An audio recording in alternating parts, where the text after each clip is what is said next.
சென்னையின் பல்வேறு பகுதிகளில் பரவலாக பலத்த மழை பெய்து வருகிறது. இது தொடர்பான விவரங்களோடு இணைகிறார் எமது செய்தியாளர் அஜய். அஜய், வணக்கம். எந்தெந்த பகுதிகளாக மழை பெய்து வருகிறது, முழு விவரம்?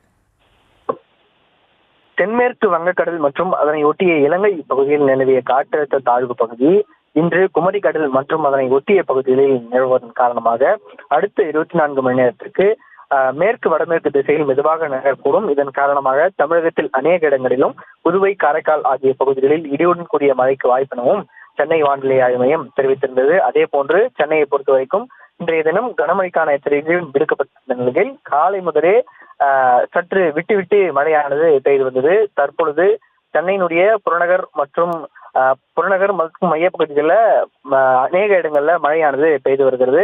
சென்னை கோடம்பாக்கம், வள்ளுவர் கோட்டம், அண்ணா சாலை, டி நகர் போன்ற பகுதிகளில் லேசானது முதல் மிதமான மழையும் பெய்து வருகிறது. அதே போன்று எழும்பூர், புதுப்பேட்டை, அண்ணா சாலை, சென்ட்ரல் போன்ற பகுதிகளில் பரவலாக கனமழையானதும் பெய்து வருகிறது. அதே போன்று தென்சென்னை பகுதிகளான நந்தனம், சைதாப்பேட்டை, தேனாம்பேட்டை, தியாகராய நகர் உள்ளிட்ட பகுதிகளிலும் தொடர்ந்து கனமழையானது பெய்து வருகிறது. காலை முதலே மழை விட்டுவிட்டு பெய்தாலும் சற்று வெயிலும் இருந்து வந்தது. அதன் காரணமாக சற்று அனல் காற்றும் வீசி வந்த நிலையில தற்பொழுது இந்த மழை சென்னை மாநகருக்குள் பெய்து ஒரு குளிர்ச்சியான சூழல் நிறைவு வருகிறது.